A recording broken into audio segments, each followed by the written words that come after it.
नमस्कार दोस्तों, Moni official voice में आपका स्वागत है। आज की कहानी है बूढ़ी सास को एक एक टुकड़े को तरसा दिया। चलिए तो कहानी शुरू करते हैं।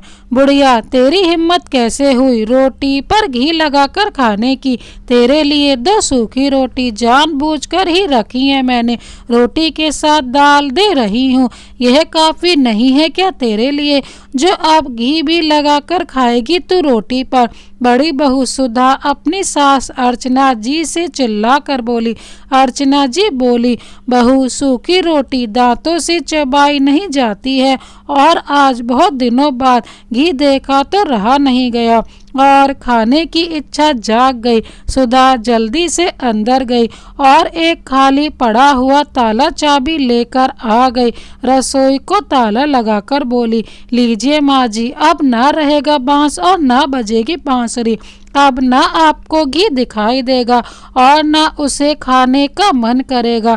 अर्चना जी आंसुओं के घूंट पीकर रह गई। उतने में बेटा रमेश ऑफिस से आ गया और अपने कमरे में अपना बैग रखने गया। पीछे पीछे सुधा भी कमरे में जा पहुंची। अब तुम्हारे देवर और देवरानी हमसे बहुत दूर रहने चले गए हैं सुधा। अब तो तुम खुश हो ना? अब तो हम सभी को शांति से रहने दोगी ना? रमेश गुस्से में अपनी पत्नी सुधा से बोला। सुधा बोली, भला टली, जहाँ जाना है जाए दोनों, बस इस घर में नहीं दिखने चाहिए दोनों। और अकेले ही चले गए। तुम्हारा छोटा भाई राजू तो बहुत बड़ी बड़ी बातें कर रहा था कि मैं मेरी माँ को मेरे साथ लेकर जाऊंगा। फिर लेकर क्यों नहीं गया इस बुढ़िया को? यहाँ मेरी छाती पर मूंग दलने क्यों छोड़ गया इस बुढ़िया को? रमेश बोला, सुधा, तुमसे तो मुंह लगना ही बेकार है। जब भी बोलती हो बुरा ही बोलती हो। तुम दोनों बहनें जब से इस घर में ब्याह कर आई हो, दोनों ने मिलकर हम सबका जीना हराम कर दिया और आज जब वे लोग यहाँ से हमेशा हमेशा के लिए चले गए हैं तब भी तुम्हारा रोना बंद नहीं हुआ। सुधा चिल्लाकर बोली, हाँ हाँ, तुम्हें तो मैं ही पागल लगती हूँ ना? हमेशा तुम्हारे माँ बाप भाई सब लोग सही हैं, बस मैं ही तो गलत हूँ इस घर में। बेटे बहू के जोर जोर से लड़ने की आवाज अर्चना जी के कानों तक साफ साफ सुनाई पड़ रही थी, मगर वे बेचारी कर ही क्या सकती थी। वे तो जैसे तैसे दिन गुजार रही थी। उनकी तो रातों की नींद तक उड़ गई थी। अर्चना जी सोचते हुए अतीत के गलियारे में जा पहुंची। कितनी खुशी से दोनों बहुएं ब्याह कर लाई थी वह अपने दोनों बेटे रमेश और राजू के लिए। पहली बार जब रमेश के लिए सुधा को पसंद करने गई थी तभी छोटे बेटे राजू के लिए उन्होंने मंगला को पसंद कर लिया था और मंगला के घरवाले भी जैसे उसी क्षण की प्रतीक्षा कर रहे थे। अर्चना जी ने जैसे ही बड़े बेटे से सुधा का रिश्ता तय किया, छोटे बेटे राजू की शादी की बात भी छेड़ दी। सुधा के घरवाले भी तुरंत बोले, हमें भी आपका छोटा बेटा अपनी छोटी बेटी के लिए बहुत पसंद आया है, इसलिए बिना देर किए यह रिश्ता भी तय कर देते हैं। अर्चना जी ने सोचा था दोनों बहनें एक ही घर में ब्याह कर आएंगी तो मिलकर रहेंगी और घर को स्वर्ग बना देंगी, मगर वे कहाँ जानती थी कि दोनों सगी बहनें मिलकर ससुराल वालों का जीना हराम कर देंगी।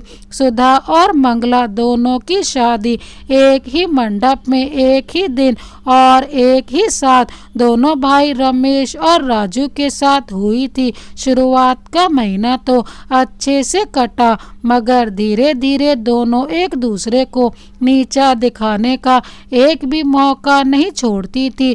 दोनों में देवरानी जेठानी वाला रिश्ता ज्यादा और बहनों वाला रिश्ता कम दिखाई देने लगा था। दोनों बहनें छोटी छोटी बातों पर झगड़ा करने लग जाती थी। अर्चना जी के पति नंद किशोर जी रिटायर्ड क्या हुए, दोनों बहनों में उनके रिटायर हुए पैसों को लेकर बहस होने लगी कि वे पैसे किसको मिलेंगे। पहले से दोनों बहनें सुधा और मंगला में अपने अपने पति की कमाई को लेकर तो होड़ मची हुई ही रही थी। अब ससुर जी का घर, पैसा, सब कुछ उनकी नज़र में आने लगा था और दोनों की नज़र इतनी लालची हो गई थी कि दोनों एक दूसरे से कटी कटी रहती और जब भी मौका मिलता दोनों बहनें कुत्ते बिल्लियों की तरह लड़ने लग जाती थी। दोनों अपने पतियों के बस में नहीं थी। दोनों की लड़ाई में सबसे बुरा हाल हुआ अर्चना जी और उनके पति नंद किशोर जी का। नंद किशोर जी दोनों की लड़ाइयों से इतना आहत हो गए कि उन्हें लकवा मार गया। दोनों में से एक भी बहू नंद किशोर जी की सेवा तो छोड़ो, उनका हाल चाल जानने में भी दिलचस्पी नहीं दिखाती थी। बेचारी अर्चना जी अकेली ही नंद किशोर जी का ध्यान रखती थी। सुधा और मंगला ने रसोई में अपना अपना टाइम बांध रखा था और बेचारी अर्चना जी दोनों को रसोई में काम करने भी लगती और नंद किशोर जी का ध्यान भी रखती थी। एक दिन बड़ी बहू सुधा बोली, माँ जी कल सवेरे मेरे उठने से पहले सब्जी काट कर रख दीजिएगा और आटा भी गूंथ कर रख दीजिएगा और यह जो छोटी को रसोई में मदद करने लगती हो ना आप, यह मत भूलो कि आपकी और ससुर जी की दवाइयों का सारा खर्चा मेरा पति ही उठाता है। अगर मेरा पति यह खर्च उठाना बंद कर दे तो तुम दोनों बूढ़े यूं ही खांस खांस कर मर जाओगे। अर्चना जी कुछ बोलती उससे पहले सुधा ने अपने बेडरूम का दरवाजा उनके मुंह पर ही बंद कर दिया। दूसरे दिन जब मंगला सुबह रसोई में कुछ काम से आई तो उसने देखा कि सासू माँ बड़ी जेठानी सुधा के उठने से पहले ही रसोई का आधा काम सुलटा चुकी हैं। मंगला तपाक से बोली, माँ जी क्या बात है, बहुत सेवा कर रही हो बड़ी जेठानी जी की। आप सुबह का खाना वह देती हैं तो रात का खाना मैं देती हूँ आप लोगों को, यह तो याद ही होगा ना आपको, या इसे भी भूल गई। उतने में सुधा अपने कमरे से बाहर आ गई और बोली, छोटी तेरा पति सिर्फ इस घर में नाम के पैसे देता है समझी, और मेरा पति घर के ज्यादातर खर्च उठाता है, तो माँ जी को मेरा काम ज्यादा करना होगा, तेरा नहीं समझी। अर्चना जी की आंखों से झरझर आंसू बह निकले और वह बोली, यह कैसे दिन दिखा रही हो तुम दोनों हमें। मुझे बहुत लोगों ने मना भी किया था कि एक ही घर की दो बेटियों को बहू मत बनाओ, मगर मैंने सोचा कि दोनों बहनें कभी देवरानी जेठानी नहीं बनती, उनमें तो बहनों वाला प्यार जो होता है। शायद मेरी मति ही मारी गई थी जो मैंने एक ही घर की बेटियों को अपने घर की बहू बनाया। सच ही कहते हैं लोग, एक औरत ही घर संवारती है और एक औरत ही घर बिगाड़ती भी है।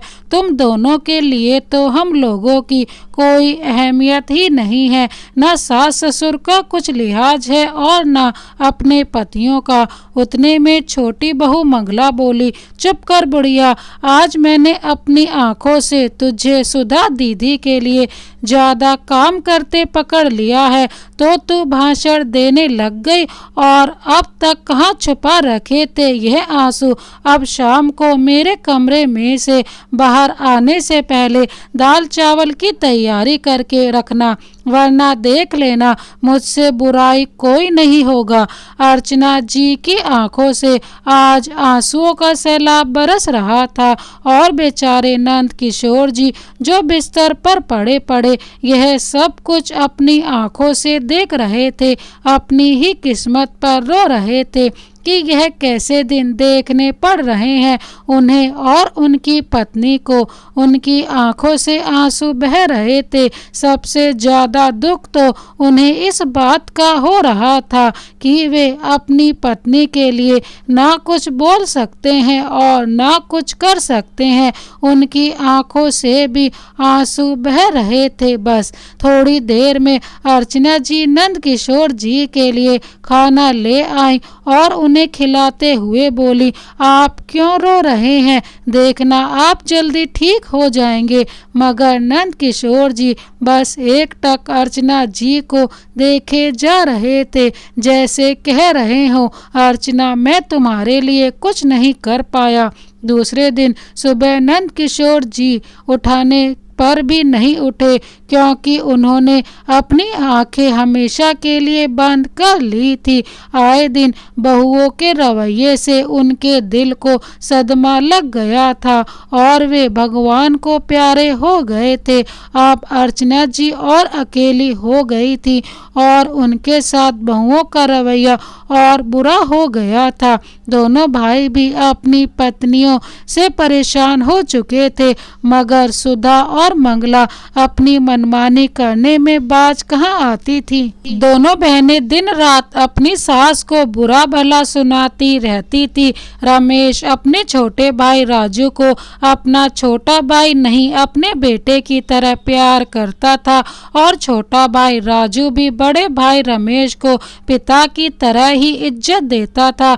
मगर उनकी पत्नियां सगी बहनें होकर भी एक दूसरे के लिए चुड़ैल की भूमिका निभाती थी और सारे घर वालों का जीना दूरभर कर दिया था। उनके इस तरह के रवैये में दोनों भाई और उनकी मां अर्चना जी पिस कर रह गए थे।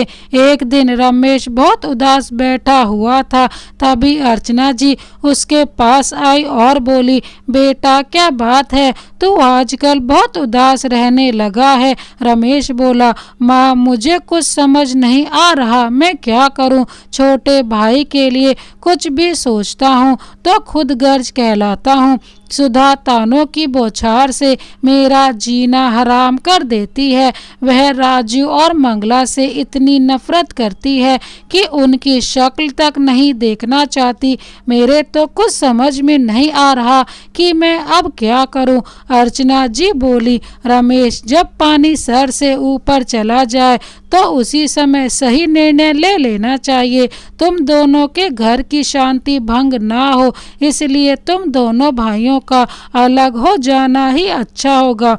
रमेश बोला, माँ छोटे के पास कहाँ इतने पैसे हैं कि वह अलग रहे, और सुधा मुझे छोटे की मदद करने देगी नहीं, मगर अब मुझे सुधा से छुपाकर राजू की मदद करनी होगी ताकि उसे पता न चले और घर की शांति भी भंग ना हो। अर्चना जी जानती थी रमेश एक अच्छा बेटा होने के साथ साथ एक अच्छा भाई भी है, इसलिए वह सुधा घर में उनके साथ कैसा बर्ताव करती है यह बातें कभी रमेश को बताती नहीं थी, क्योंकि वे जानती थी रमेश अपनी माँ का अपमान सहन नहीं कर पाएगा और उन्हें डर था कि रमेश यह सब सुनकर कहीं सुधा पर हाथ न उठा दे। इस घर से नंद किशोर जी की यादें जुड़ी थी, इसलिए वह यह घर भी छोड़ना नहीं चाहती थी। दूसरे दिन सुबह सुबह फिर दोनों बहनें सुधा और मंगला किसी बात पर झगड़ पड़ी। उतने में वहां राजू आकर अपनी पत्नी मंगला को डांट लगाकर बोला, बड़ी भाभी तो किसी बात को नहीं समझती, कम से कम तुम तो समझा करो। यह सुनते ही सुधा चिल्लाकर बोली, देवर जी मुझसे अगर आपको इतनी ही दिक्कत है तो अलग रहने क्यों नहीं चले जाते हो। राजू भी ताव में आकर बोला, भाभी अगर आप दोनों बहनों का व्यवहार इसी तरह का रहा तो वह दिन दूर नहीं जब मुझे अलग रहने जाना पड़ेगा। सुधा बोली, कल जाते हो तो आज चले जाओ और तुम्हारी माँ को भी यहाँ से ले जाना ताकि यह यहाँ रहकर मेरी छाती पर मूंग ना दले। राजू बोला, जरूर ले जाऊंगा, वैसे भी यहाँ रहकर माँ को क्या खुशी मिल गई। अब तक जब सारे झगड़े की खबर बड़े भाई रमेश को चल लगी तो उसने तुरंत राजू को एक घर लेकर दे दिया और सुधा से कहा कि राजू ने उसे बड़े भाई होने के नाते घर लेने में सिर्फ आगे रखा था, बाकी रुपये पैसे से उसने उसकी कोई मदद नहीं की है। यह सब सुनकर सुधा के कलेजे को ठंडक पड़ गई थी और आज इसी बात पर वह अपने पति से बहस बहस कर रही थी। यही सब बातें सोचते सोचते अर्चना जी की आंख लग गई और जब सुबह वे उठी तो देखा सुधा कहीं दिखाई नहीं दे रही थी। उन्हें चाय की जोरों से तलब लगी थी। वैसे ही उन्हें सुबह सिर्फ चाय ही तो नसीब होती थी, वह भी खुद ही तो बनानी पड़ती थी, मगर रसोई में ताला लगा हुआ था और सुधा कहीं दिखाई नहीं दे रही थी। थोड़ी देर बाद सुधा ने रसोई का ताला खोला और नहाने चली गई। अर्चना जी रसोई में अपने लिए चाय बनाने चली गई। अर्चना जी चाय में दूध डाल ही रही थी, तभी पीछे से सुधा आकर बोली, दूध बहुत महंगा हो गया है माँ जी, जरा संभाल कर डालिए, मेरे पति के पैसों से आता है यह सब, तुम्हें तो बैठे बैठे सिर्फ अपने लिए घी, मेवे और दूध चाहिए। अर्चना जी बोली, बहू तुम्हारा पति मेरा भी बेटा है, बार बार अपने पति के पैसों का धौंस ना जमाओ। कुछ कहती नहीं हूँ, इसका मतलब यह नहीं है कि कुछ भी बोलती रहोगी तुम। सुधा गुस्से में बोली, चुप कर बुढ़िया, तू अब मुझसे जुबान चलाएगी? बहुत शौक है न चाय पीने का, रुक तुझे बताती हूँ चाय कैसे पी जाती है। बोलकर गर्म गर्म चाय लेकर अर्चना जी पर डालने जा ही रही थी कि रमेश रसोई में आ गया और उसने यह दृश्य देख लिया। उसने तुरंत सुधा को एक झन्नाटेदार चांटा गाल पर जड़ दिया और बोला, तुम्हारी हिम्मत कैसे हुई मेरी माँ से इस तरह बात करने की, और तुम यह क्या करने जा रही थी? अगर मेरी माँ को कुछ हो जाता तो?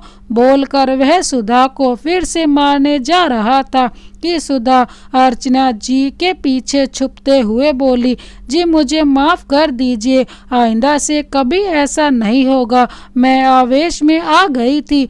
रमेश ने सुधा की एक ना सुनी और उसे अर्चना जी के पीछे जाकर मारने वाला था कि अर्चना जी ने उसका हाथ रोकते हुए कहा, क्या यही संस्कार दिए हैं मैंने तुम्हें? एक औरत पर हाथ उठाने से पहले शर्म नहीं आई तुझे?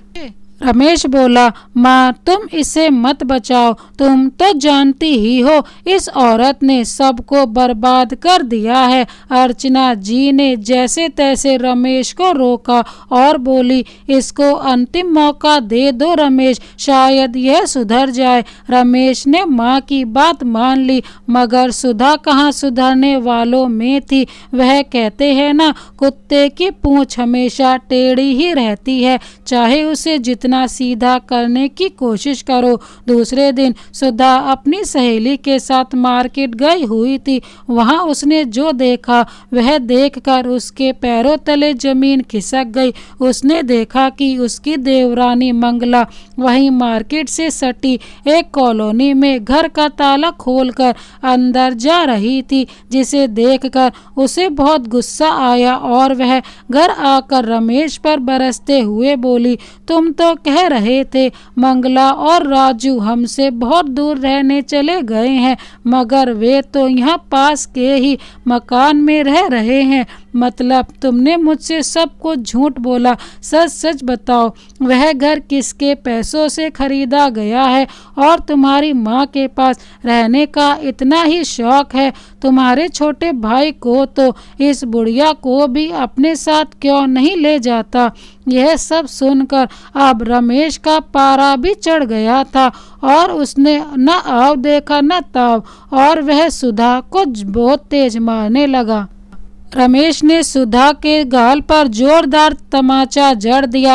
अर्चना जी ने रमेश को रोकने की बहुत कोशिश की, मगर रमेश अर्चना जी को एक किनारे कर बोला, माँ तुम आज बीच में मत आओ, इस औरत ने मेरा पूरा घर तबाह करके रख दिया है। अर्चना जी ने झट से छोटे बेटे राजू को फोन करके अपने घर पर बुलाया। थोड़ी देर में राजू और मंगला भी घर आ गए। राजू रमेश को रोकने की कोशिश करने लगा तो मंगला बीच में ही बोली, वाह, यहाँ तो अच्छा खासा तमाशा चल रहा है।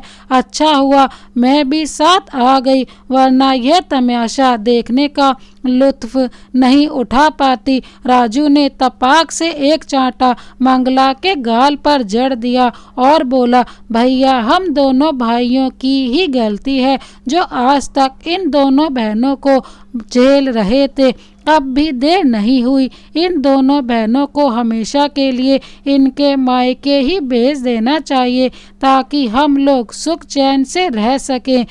वैसे भी इन बहनों ने मिलकर हमारा जीना हराम कर रखा है। मायके में जब ये दोनों बहनें बैठेंगी और वहाँ बोझ बनेंगी, तभी इन्हें पता चलेगा कि ससुराल सास और पति की इज्जत क्या होती है। रमेश बोला, तू ठीक कह रहा है छोटे, मैं भी इन रोज रोज की लड़ाइयों से तंग आ गया हूँ। रमेश ने सुधा का सारा सामान अलमारी में से बाहर फेंक दिया और बोला, निकल जाओ अभी की अभी मेरे घर से। दूसरी तरफ राजू भी मंगला का हाथ पकड़कर खींचते हुए बोला, चलो तुम भी जाकर अपना सामान समेटो और निकलो मेरे घर से। अब तक मैं तुम्हारे साथ बहुत अच्छा था, शायद इसलिए यह दिन देखने पड़ रहे हैं मुझे आज, मगर अब और नहीं। दोनों भाइयों का यह रूप देखकर दोनों बहनें डर गईं और अपने अपने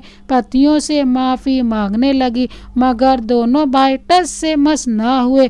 अर्चना जी अपने दोनों बेटों को समझाते हुए बोली, बेटा, क्या यही संस्कार दिए हैं मैंने तुम्हें? क्या एक लड़की को शादी के बाद छोड़ना तुम्हें शोभा देता है? रमेश बोला, देखा सुधा, जिस सास की तुमने कभी अहमियत नहीं समझी, उन्हें इज्जत दे नहीं दी, वही आज तुम दोनों को बचाने आई हैं। सुधा और मंगला दोनों अर्चना जी के पैरों में गिर पड़ी। सुधा बोली, माँ जी, मैंने आप पर इतने अत्याचार किए, फिर भी आप आज मुझे घर से निकलने नहीं देना चाहती। मंगला बोली, माँ, हम दोनों बहनें पैसों के लालच में अंधी हो गई थी। हम दोनों छोटी थी तो अपनी सारी चीजें एक दूसरे को बांटा करती थी, मगर शादी के बाद हमारी मति मारी गई थी। मैंने भी आपका बहुत अपमान किया है, मुझे माफ कर दीजिए। दोनों बहनों ने एक दूसरे से भी माफी मांगी। सुधा बोली, मंगला, तू सच कह रही है, हम दोनों कुंवारी थी तो एक दूसरे का कितना ख्याल रखती थी। अब से हम दोनों इस पूरे परिवार को जोड़कर रखेंगी और खुद भी जुड़कर रहेंगी। यह संयुक्त परिवार अब फिर से एक साथ रहने लगा था। आज दोनों को अपने ससुराल सास और पति की अहमियत समझ आ गई थी। दोस्तों, एक लड़की के लिए उसका घर, परिवार, पति सब कुछ होता है, मगर कुछ औरतें यह परिवार तोड़ना चाहती हैं और अकेले घर पर राज करना चाहती हैं। इसलिए वे ये सब भूल जाती हैं कि जमीन जायदाद, पैसों का लालच एक दिन उनकी खुद की हस्ती भी डुबो ले जाता है। दोस्तों, इस कहानी को अंत तक पढ़ने के लिए आपका बहुत बहुत धन्यवाद। यह कहानी आपको कैसी लगी कृपया कमेंट बॉक्स में ज़रूर बताइए तथा ऐसी ही अन्य कहानियाँ देखने के लिए हमारे चैनल को अभी सब्सक्राइब कर बेल आइकन को अवश्य प्रेस करें। Thank you so much. Vande Mataram.